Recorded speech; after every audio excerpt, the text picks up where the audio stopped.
Well, thank you. Welcome to the 13th floor, Bonnie. So whereabouts are you today? Yeah, I'm in Austin, Texas. That's what I thought. I love Austin. It's fantastic. I'm in Auckland, so I don't know if you've ever been here or not, but it's a mighty fine place to be at the moment. I I know. Yes, actually, I've been to New Zealand a couple of times. I've been lucky enough to have some friends over there. We were actually, I was there with Jimmy Dale Gilmore and Butch Hancock back in at the end of February. Right. So that We wasn't that played a show long at the ago. Tuning Fork. At the Tuning Fork, I No, it was believe I was right when there. everything was starting to go bad. Yeah, I exactly. kind of wish that we'd been able to just stay there, Would have been a good move, just but there you stayed go. in New Zealand. Oh well. We'd know what it felt like to get hugs again. Exactly. So you've got a new album out. It's called Last Will and Testament. It's not going to be your last album, is it? Yeah. No, no. In fact, I'm going to be making a record with my sister. The Whitmore sisters record is finally going to get made, so I'm Oh, excited great. about that. Because your sister's in the Mastertons, right? Yeah, yeah. I think they've been there as well with Steve Earle. I So think you're that's right.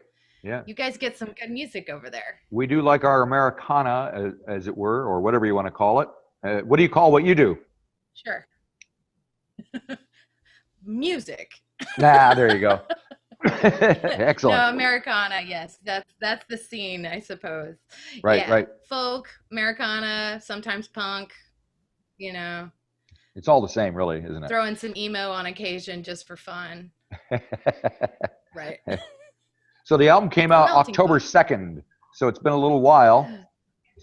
And how has it been going? Have you been? Because I read that you kind of wanted to inspire people to have hard conversations with some of the songs with the record. So has that happened?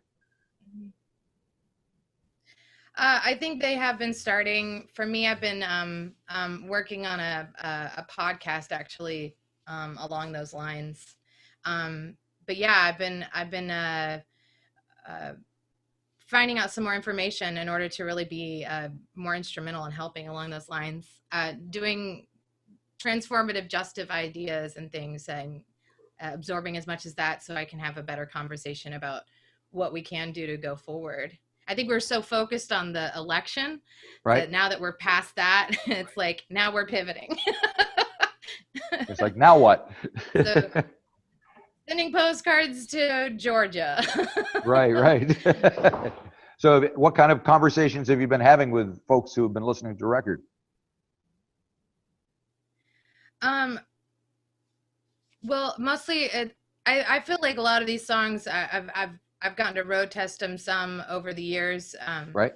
The last couple of years I've been opening up for James McMurtry, and that's been a really amazing experience. Just to absorb the uh, songwriting capability of him, and but it's given me an audience to start those conversations with, and so that's been kind of good for me as far as um, just helping people have more understanding, coming at things with more kindness towards one another. And Right. it's a delicate balance to have pleasant conversation and talk politics, so it's just kind of have to read the barometer of the room. But I've definitely been open to people, and I send out newsletters every week to my fans and stuff, just talking about some of the issues and things that I think are really important. The transformative justice stuff is actually trying to cultivate and create more community. So it's kind of like I have my pods, and we're sort of like helping how to bridge people's gaps to different things, so that way we can actually have more education and more preventative measures versus waiting for things to get to a point where we have to involve the police, for instance, Right. things of that nature. Um, Very so good. it's a conversation that just has to keep continuing. Is kind of more of it. So is the country feeling a little more relaxed now after it seems apparent that the election has resolved itself? Well, Yes, it depends on what side you're on, I guess, right I guess so. now. It's a our president still hasn't conceded his loss, so that's a little bit of a problem. Fortunately, he doesn't have to, And though. so, He just has huh? to leave. Right, right. It doesn't matter. We know when the date's coming, so it's kind of just sort of getting through this next couple of months, and you know, it's the holidays here. It's turning winter, so it's a more of a cozy kind of let's hunker down and get through this. But we're definitely having some more problems with the corona cases, so Right. it's your own adventure right now. It's like kind Oh, of goody. No, yeah. It's like, well, let's just see what today brings. Anyway, I have actually been longing and lusting after your prime minister. Honestly, isn't she great? he's amazing. Yeah. Fortunately, she's a friend of the 13th floor. She's been out. You should listen. Had her come up here and recorded a radio show about 5 or 6 years ago when she was just an MP. That's pretty interesting. So you can find it on the website. It's pretty cool. Oh, I will go diving for that for sure. Okay. Now, speaking of issues, I don't know if this is anything to do with you, but I know there's been a big hubbub about the Country Music Association and Jason Isbell and Roseanne Cash and folks have had stuff to say about it. Does that affect you at all? Do you have an opinion about any of that stuff? I guess they're not like paying, they didn't bother to say anything about John Prine and some other, folks who are no longer with us. No, Billy Joe Shaver either. Right. Yeah. It was. We have a very decisive division in a lot of our country, and I think that's reflected within the country music as well. There's long holds, strongholds. I've always been more in the Americana, which essentially like we can label ourselves mostly as Democrats at that point in time, where it's such a weird thing to have to like choose a team, if you will. But yeah, the CMA things, it's like it's so far removed from where I am personally that it doesn't affect me. Right. Like I didn't have a card to burn, but Right. like Gotcha. I haven't really think that I would be part of the club either. I don't know. I wish that they would do what was good for the will of the country and not so so blatant about the things that they disapprove of. I wish that they would focus more on the things that they do and the things that are actually binding people together. And music is healing, and that's why a lot of people go to it. So it's unfortunate that places like the CMAs don't really represent that. I mean, I love my girl like Maren Morris, and I've definitely enjoyed some of the moments in the past, especially when the Dixie Chicks had Beyonce. That was like, woo. Yeah, exactly. Like, yeah, well, I mean, go. it's a shame because country music these days can be so exciting, depending on what you envelop, like even what you're doing on your album. I'm sure a lot of people wouldn't call it straight country music, but it has, in order for it to survive probably and thrive, the old guard needs to kind of give way and let some new blood in there. It seems to me. Well, and especially with Jason, and what his kind of point was is that these were heroes. These are we need to remember them, especially John Prine. Losing him to COVID, that is a stab in the heart. That is not easy to just let go of, or not have some anger about that. That comes with grief, Yep. And we're definitely going through our stages of it. And that's something that I feel like I at least have some understanding of, and can, if you want to have a conversation about that, I'll go with you. I'll go deep. Very good. Now, the other thing that's probably generating some conversation is your song, Time to Shoot, which is kind of in the middle of the album. And there's a video that kind of comes along with it, and it's kind of got some imagery of mass shootings and things like that. What's been the reaction, and what prompted you to write the song in the first place? Time to shoot, take the shot, show the world what you got. When it's done, when you're gone, were you right or were you wrong? When it's yours, what's it cost? Is it truly worth the loss? When you're broken, will you heal? When there's nothing left to feel. What prompted it was the Pulse nightclub shooting, which broke the record on how many people lost their lives from mass shooting.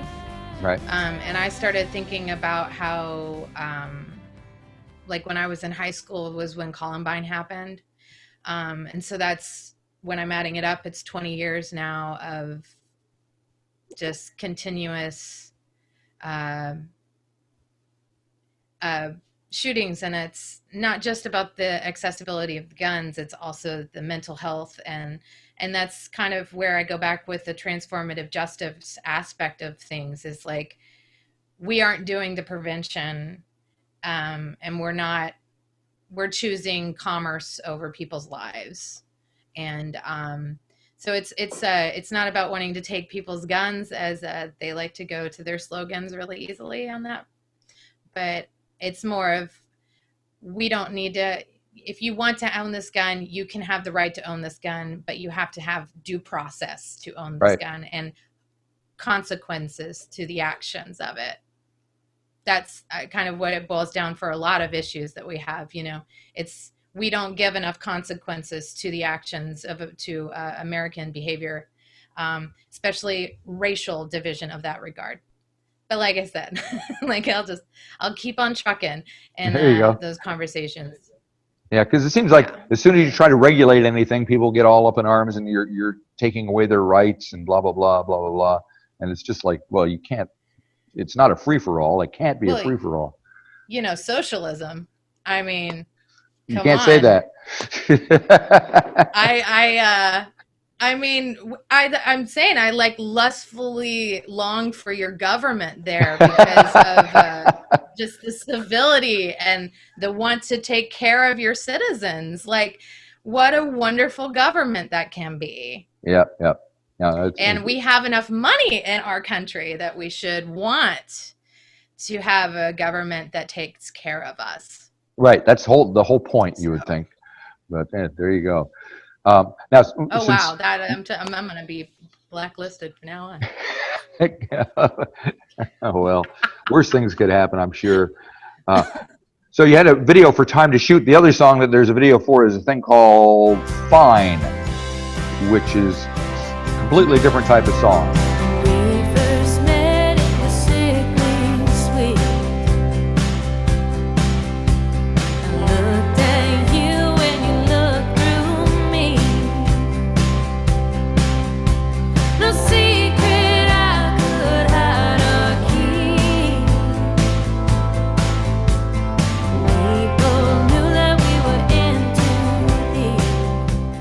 Tell us about that one a little bit. Yes. That one I wrote with one of my best friends, Jamie Harris. She's a great songwriter. And we sat down, we wrote that song, and, it kind of was,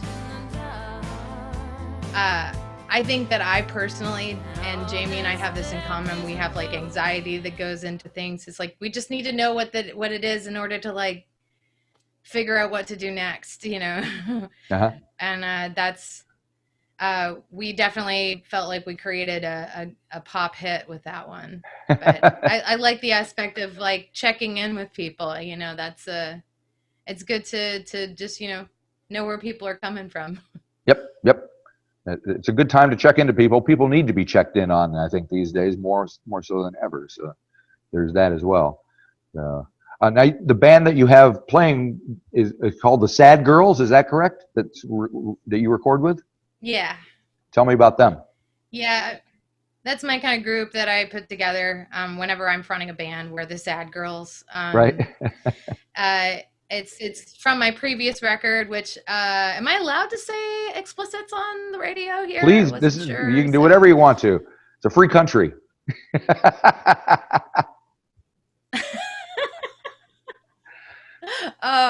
It's the last record is called "Fuck with Sad Girls." Right.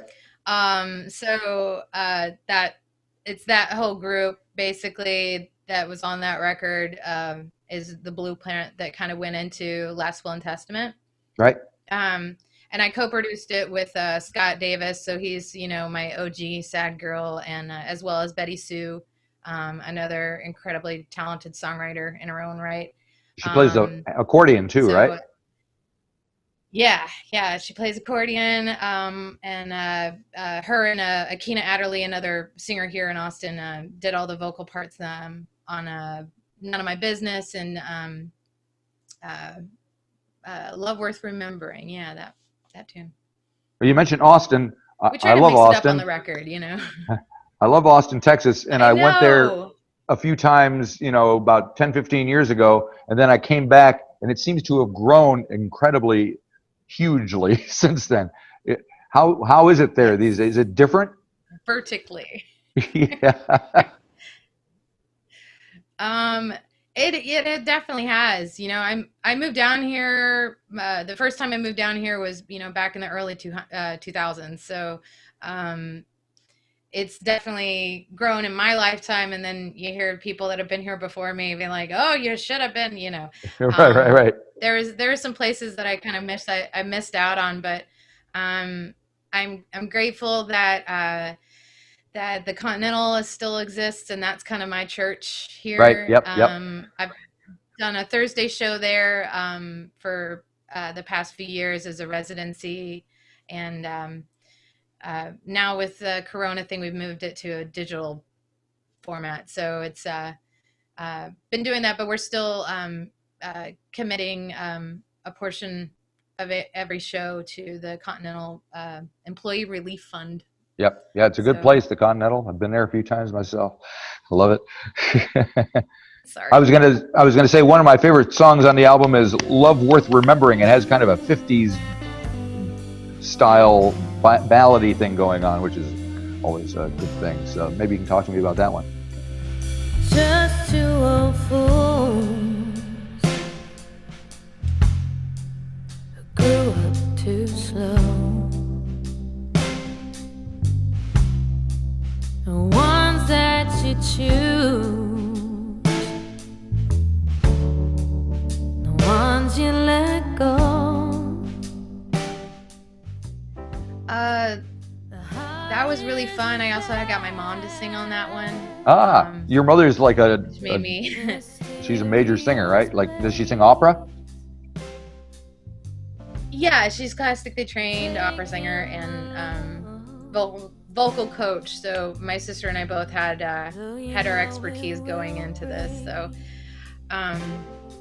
but yeah, that song was so much fun to do. That another one features Betty Sue and Akina, and I just was. I've never been afraid to like wear my heart on my sleeve, and I think that there's something that anytime you have love in your life, when it comes, however it comes, if you lose it, it doesn't mean that it's gone forever. It just, it's worth taking those strolls down memory lane and remembering how your heart felt. So. And then the final song on the album, George's Lullaby, is almost kind of a jazzy cocktail piano and stringsy kind of thing.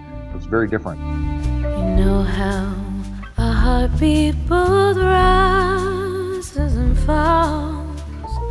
Follow the breath as it ebbs and flows. Remember the time when three became four. The beat that brought me to you. What inspired that? Yeah.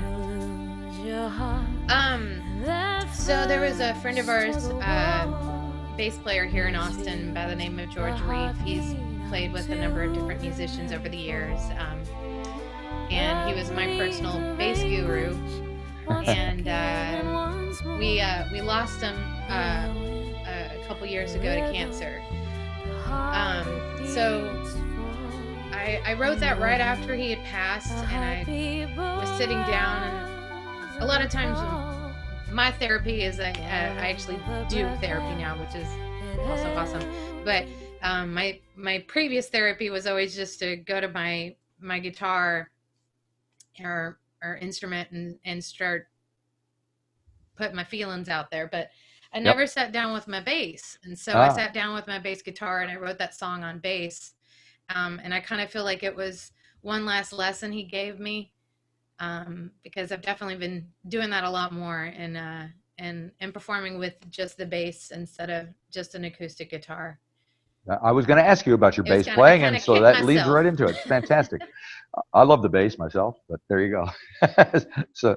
Oh, well, this has been my new, this is a Hagstrom 8-string bass. Ah, yeah. So it's good. It's real chimey, and it's a lot of fun to get some bar chords. I get a little heavy metal on it. It's nice on the record. That's excellent. It's featured a few times. So when was the last time you played in front of real people?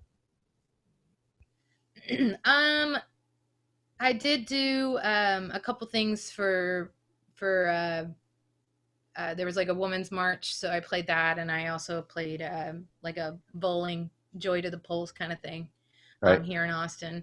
But that was definitely under the best and strictest safety precautions. The only thing I have coming up that I'm actually really looking forward to here in Austin is Sun Radio, one of your sister stations, Americana Wise, here in Austin, does an outdoor concert series at Guero's Tacos on Wednesdays. So I'm going to do that December 2nd.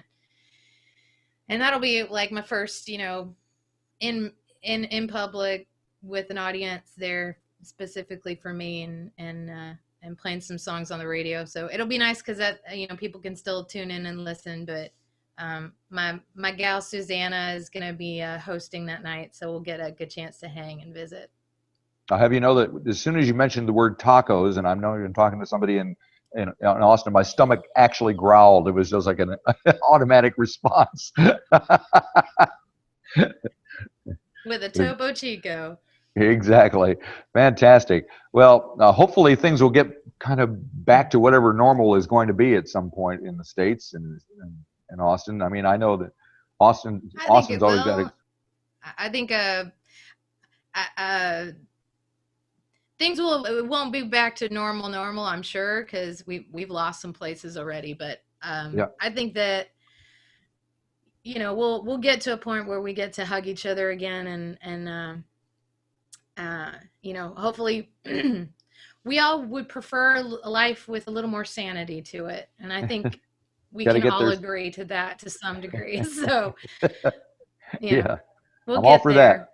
Sounds good. Well, hopefully you can come back down to New Zealand and play for us sometime as well. Bring your new bass with you. Oh, my pleasure.